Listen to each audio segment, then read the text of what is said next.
Ravi Prakash Siliconandhra hospital Kuchipudi super speciality వైద్య సేవలు పూర్తిగా ఉచితం. Welcome to RTV. నేను వర్మ. మనతో పాటు ఉన్నారు పలాస ఎమ్మెల్యే గౌతు శిరీష్ గారు. చెప్పండి మేడం గారు, అసలు ఏంటి, ఏ విధంగా మిమ్మల్ని మానసిక క్షోభకు గురి చేశారు ఈ సోషల్ మీడియాలో? 2019లో టీడీపీ ఓటమి చెందాక వైసీపీ అధికారంలోకి వచ్చాక ప్రస్తుత తాజా మాజీ మంత్రి అయిన శ్రీధర్ అప్పలరాజు గారు వైసీపీ తాలూకా సాహిత్యాన్ని బాగా వంట పట్టించుకొని సోషల్ మీడియాలో ఒక ఆడపిల్లని టార్గెట్ చేస్తే భయపడి ఇక్కడి నుంచి వెళ్ళిపోతుంది, ఇక్కడ నాకు ఎప్పటికీ ఎదురుండదు, ఆయన గెలిచినప్పటికీ కూడా మళ్ళీ గౌతు కుటుంబం ఇక్కడ గెలుస్తుందన్న భయం ఆయనకుంది. ఆ భయంతో మరి రాష్ట్రం అంతటా నేను ఆ రోజు గమనించలేదండి, చాలా శ్రీకాకుళం జిల్లాలో వైసీపీ నాయకులే ఆశ్చర్యపోయేటట్టు ఏంటి ఇంత సోషల్ మీడియా టార్చర్ గౌతు శిరీషాక్ అనే రీతిలో దాదాపు ఒక 20-30 అకౌంట్లు, అందులో కొన్ని పర్సనల్ నేమ్స్తో ఉంటాయి, కొన్నేమో రాజన్న రక్షణ సైన్యం, రాజన్న గ్యారేజు, రాజన్న రక్షణ గోడ, XYZ ఇలాంటి పేర్లతో అత్యంత నీచం అన్న పదం ఎందుకు మాడుతున్నానంటే, రాజకీయాల్లో విమర్శలు వేరు. చిన్నప్పటి నుంచి రాజకీయ కుటుంబంలో పెరిగిన అమ్మాయిగా నాకు ఆ విమర్శలు తెలుసు, సద్విమర్శలు ఉండేవి. ఒకవేళ మీరు విమర్శలు చేస్తే దాన్ని మేము తట్టుకోవడమో లేకపోతే విమర్శలకు మేము కూడా కౌంటర్ ఇవ్వడమో ఉండేది. కానీ విమర్శల స్థానంలోని అసభ్యంగా, అశ్లీలంగా, అగౌరవంగా, తప్పుడు పదాలతో, అంటే ఎలాంటి వాళ్ళు ఆ భాష వాడతారో నాకు తెలియదు, కానీ అలాంటి పదాలతో నా మీద దాడి మొదలుపెట్టారు. ఆ లోపల కరోనా రావడం, పర్సనల్గా ఎవరు బయటకు వెళ్ళకపోవడం, అయినా కంటిన్యూస్గా నా మీద దాడి జరగడం జరిగింది. 2020 ఆగస్టులోని, అంటే 19లో అధికారంకి వచ్చాక ఈ దాడి ఎక్కువయ్యేసరికి, ఒక ట్రెడిషనల్ ఫ్యామిలీలో పెరిగానండి. నా తండ్రి 6 సార్లు ఎమ్మెల్యే అని, ఇప్పటికీ ఆయన ఆడపిల్లలు పోలీస్ స్టేషన్కి వెళ్ళకూడదనే ఒక అభిప్రాయంలోనే ఉంటారు.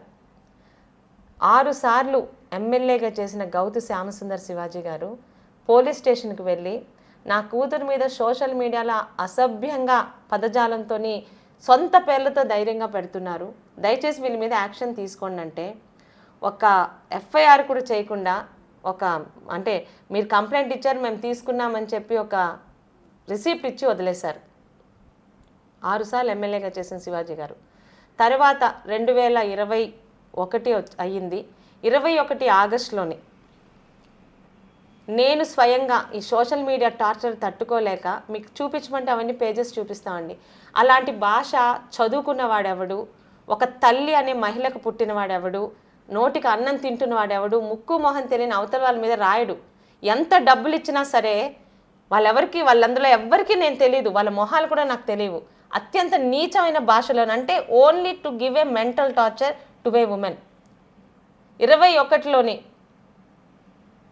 రామ్మోహన్ నాయుడు గారితో, సోదరుడు అశోక్ గారితో వెళ్ళి SP ఆఫీస్ ముందు గొడవ చేసి కాగితాలన్నీ చూపించి, అప్పుడే అమిత్ బర్డర్ గారు ఉండేవారు SPగా, ఆయనకి కాగితాలు చూపించి, మీకు తెలుగు రాకపోతే మీ పక్కన వాళ్ళతో ట్రాన్స్లేట్ చేయించుకోండి, ఆ భాషని మీ ఇంట్లోని ఆడవాళ్ళ మీద వాడితే మీరు కేసు పెడతారా పెట్టరా అంటే, గత్యంతరం లేక ఆయన మా పలాస CIకి ఫోన్ చేసి, ఆ అమ్మాయి మొత్తం ఎవిడెన్స్తో వచ్చింది కాబట్టి కేసు బుక్ చేయాల్సిందే అన్నారు. అలాగా సంవత్సరంన్నర కష్టపడితే FIR అయింది.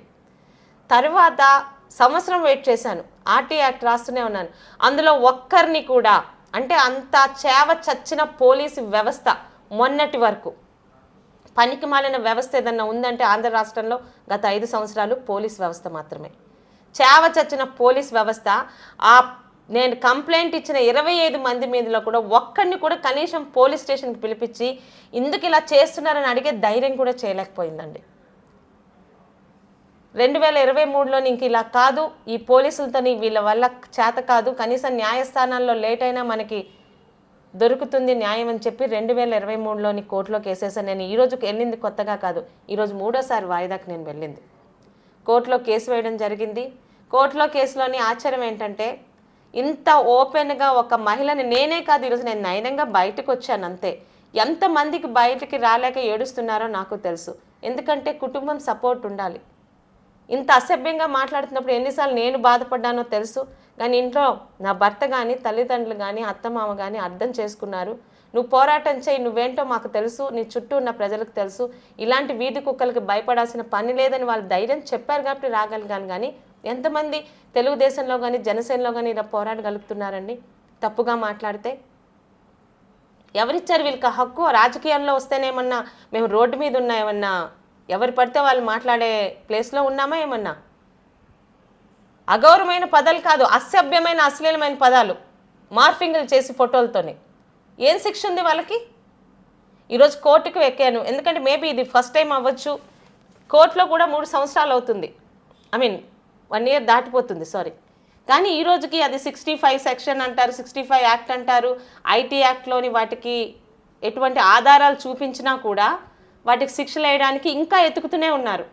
నేను ఈరోజు రిక్వెస్ట్ చేస్తుంది ఏంటంటే, ఈరోజు మన అధికారంలో ఉంటాము, నిన్న ఇంకొకరు ఉన్నారు, రేపు ఇంకొకరు ఉండొచ్చు, లేకపోతే మనమే రావచ్చు.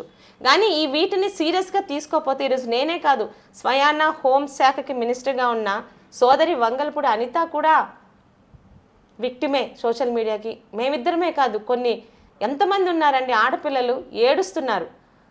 ఈరోజు సోషల్ మీడియా పేరుతోనే కాదు, కొన్ని వెబ్సైట్స్, ముఖ్యంగా కొన్ని ఛానల్స్ కొన్ని పేపర్లు, ఈరోజు పెద్ద పేపర్లు చిన్న పేపర్లు అని నేను కామెంట్ చేయట్లా, కొన్ని పేపర్లు కూడా ఈరోజు ఫోటోలు వేసి, ఆడపిల్లల ఫోటోలు వేసి నీచాతి నీచమైన భాష వాడుతున్నారు కదా, వాళ్ళ మీద యాక్షన్ ఎక్కడ తీసుకుంటున్నారు? వాళ్ళు జర్నలిస్టులా? అంటే ఎవడైనా ఈరోజు ఒక పేపర్ పేరు పెట్టుకొని ఇష్టం వచ్చినట్టు నేను రాసేయొచ్చా? ఇష్టం వచ్చినట్టు మీడియాలో పెట్టేయొచ్చా? ఈరోజు అధికారంలోకి వచ్చేసాము, ఇంకేముంది అనుకోవడానికి లేదు. మేము పడిన బాధకి ఎవరు ఆన్సర్ చెప్తారు? రేపు ఉదయం కూడా అవే మళ్ళీ ఇదే వీధి కుక్కలు రావని ఏమన్నా నమ్మకం ఉందా? పార్టీ వచ్చింది కాబట్టి కొన్ని రోజులు నోరు మూసుకుండొచ్చు. చాలా చాలా హెరాస్మెంట్ ఫేస్ చేశాను, నేను ఒక్కదాన్నే కాదు. నా తండ్రి మీద, అసలు నా రాజకీయ జీవితంతో నా పార్టీతో సంబంధం లేని స్వతంత్ర సమరయోధులు గౌతు లచ్చన్న గారి మీద ఎవరికి ఇచ్చారు వీళ్ళకి హక్కు? దాని మీద ఈరోజు 3వ వాయిదాకు వెళ్ళాను. మొదటి 2 వాయిదాలు అసెంబ్లీ ఎలక్షన్లో ఉండడం వల్ల వెళ్ళలేకపోయాను. యాజ్ యూజువల్ మళ్ళీ 18వ తారీఖుకి పోస్ట్పోన్ చేశారు. కానీ నేను అడుగుతుంది ఏంటంటే, స్వయాన హోమ్ మినిస్టర్ గారు కూడా ఈ బాధపడున్నారు కాబట్టి, ఈరోజు చట్టాలని చేసే పొజిషన్లో మనం ఉన్నాం కాబట్టి, పాదయాత్రలో, యువగలం పాదయాత్రలో మా యువ నాయకుడు నారా లోకేష్ గారు ప్రతి ఆడపిల్లకి ఒక తోబుట్టుగా మాటిచ్చారు. నా తల్లి పడిన బాధ, నా తల్లికి అన్న మాటలు ఇంకే ఆడపిల్లకి ఆంధ్ర రాష్ట్రంలో రానివ్వను అని, దానికి తగ్గట్టు చట్టాలు రావాలని పోరాడుతున్నానండి.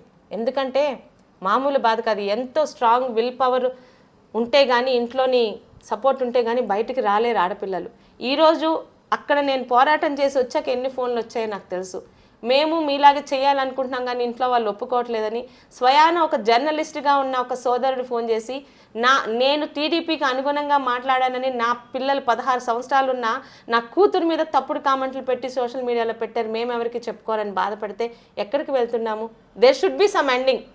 ఇన్ని చట్టాలు తీసుకొస్తున్నారు, దశ లేని తీసుకొచ్చారు ఆ చట్టాన్ని, కనీసం దానికి మన కేంద్ర ప్రభుత్వం ఇంప్లిమెంట్ కూడా చేయలేదు. పోలీస్ స్టేషన్లు పెట్టేశారు, దిశ పోలీస్ స్టేషన్లని. కానీ ఈరోజు మనం ఆంధ్ర రాష్ట్రంలోని ఎన్డీఏ ప్రభుత్వం అధికారంలో ఉంది. నా కోరిక ఒక్కటే, సోషల్ మీడియాలోని అశ్లీలంగా, అసభ్యంగా ఫోటోలు మార్పింగ్లు చేసి తప్పుడు వార్తలు రాసే పేపర్లు కానీ, ఛానల్స్ కానీ, వెబ్సైట్స్ కానీ, పర్సన్స్ని కానీ, ఒక ఆడపిల్ల ధైర్యంగా పోలీస్ స్టేషన్కి వచ్చి పలానా వాడు, పలానా పేపరు నా ఫోటో వేసి నా పేరుతో అసభ్యంగా సోషల్ మీడియాలో పెడుతున్నారని కంప్లైంట్ ఇస్తే, ఆ పెట్టిన వాడిని 24 గంటల్లో కనీసం మీరు పోలీస్ స్టేషన్కి పిలిపించగలిగితే ఇలాంటి సోషల్ మీడియా హెరాస్మెంట్స్ ఆగుతాయి. ఎంపీసీ బైపీసీ విద్యార్థులకి ఒక వరం CA CMA కోర్సులు. CA CMA చదివే విద్యార్థుల్లో 40% మంది ఎంపీసీ మరియు బైపీసీ విద్యార్థులే. Master minds. అంటే అధికార మార్పిడి జరిగినా కూడా అక్కడ ఉన్న పోలీస్ అధికారుల్లో మేమే చేంజ్ రాలేదు. అధికార మార్పిడి జరిగి 4 రోజులైంది. చంద్రబాబు నాయుడు గారు ఖచ్చితంగా వీటన్నిటి మీద దృష్టి పెడతారు. నేను ఈరోజు కోర్టుకు ఎక్కలేదు, చాలామంది ఈరోజు శిరీష కోర్టుకు ఎక్కిందేమో వాళ్ళ పార్టీ వచ్చాక అని అనుకుంటున్నారు. గత సంవత్సరంన్నరగా కోర్టులో ఈ కేసు నానుతూనే ఉంది. మధ్యలో కొన్ని వాయిదాలకి ఇంతవరకు ఎఫ్ఐఆర్ ఉంది కదా, దాని మీద కనీసం స్పందించలేదు. లేదండి, ఆ ఎఫ్ఐఆర్ని మళ్ళీ ఇప్పుడు 4 రోజులైంది పలాసలో ఉన్న పోలీస్ స్టేషన్లకి పంపించి, మీ పోలీస్ డిపార్ట్మెంట్ వాళ్ళే 2.5 సంవత్సరాల క్రితం చేసిన ఎఫ్ఐఆర్, వాళ్ళని పిలిపించి మాట్లాడించండి అంటే ఇంతవరకు ఎటువంటి రెస్పాన్స్ లేదు. వాళ్ళు మా ముందే తిరుగుతున్నారు, మీ గవర్నమెంట్ ఏమీ చేయలేదు చూసారా అని మాట్లాడుతున్నారు.